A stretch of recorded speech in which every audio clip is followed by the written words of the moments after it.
الله وبرکاتو. قدرمنو په نوې ویډیو کې ما تاسو لپاره یو داسې کیمرا اپلیکیشن راوړی دی د موبایل چې د هغې ډېرې ښایسته فلټر او ډېرې خوندورې فلټرې دي. کله هم چې دغه کیمرا اپلیکیشن تاسو استعمال کړئ نو یقینا تاسو به ډېره زیاته خوښه شي. قدرمنو په هغې کې د دنیا شی فلټر د دې علاوه تاسو ویډیوګانې هم کتلی شئ. مطلب تاسو پکې فرینډ جوړولی شئ، ملګري پکې جوړولی شئ، یو بل ته پکې میسیجز کولی شئ، یو بل سره پکې چیټ کولی شئ. نو قدرمنو د دغه تر اخره وګورئ، ویډیو سکپ کوئ مه. خو دې نه مخکې وډوکیشن راځي که تر اوسه پورې تاسو موږ ټیکنیکل پښتو یوټیوب چینل نه سبسکرایب کړی، دا سبسکرایب کړئ، خوا کې د घंटी نشان هم کلیک کړئ چې زموږ غانې ویډیو تاسو ته په وخت باندې دررسي. دې لپاره سمپل تاسو هم د دغه اپلیکیشن لینک موږ تاسو ته په کمنټس او ډسکرپشن کې راکړی دی. تاسو به سمپل هلته نه دغه اپلیکیشن خپل موبایل ته انسټال کړئ.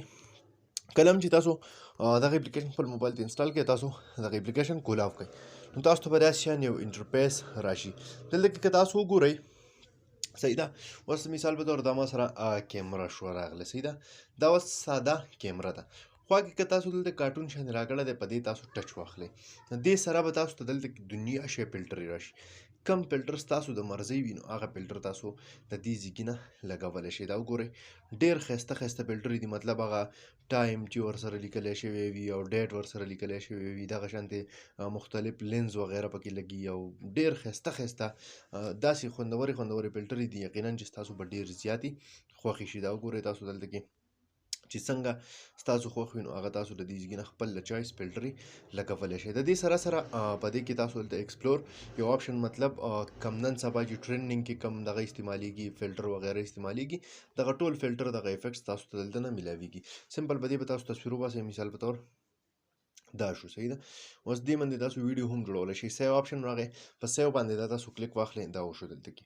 اوس که دلته کې تاسو وګورئ براوز، مطلب تاسو نور څه کتل غواړئ، په دې کې نور ویډیو جوړول غواړئ یا پکې بل څه فلټرې وغیره کتل غواړئ، هم کتلی شئ د دې ځای نه.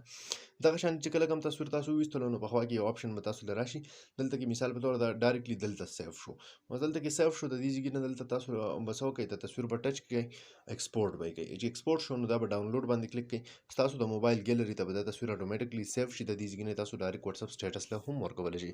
قدرمنو دا نوې ویډیو امید لرم چې خوښ شوي به وي. که خوښ شوي وي لایک یې کئ، چینل سبسکرایبول مه هېروئ، ملګرو سره یې شیر کئ. تر بلې ویډیو د خپل ځان ډېر زیات خیال ساتئ. د خدای په امان.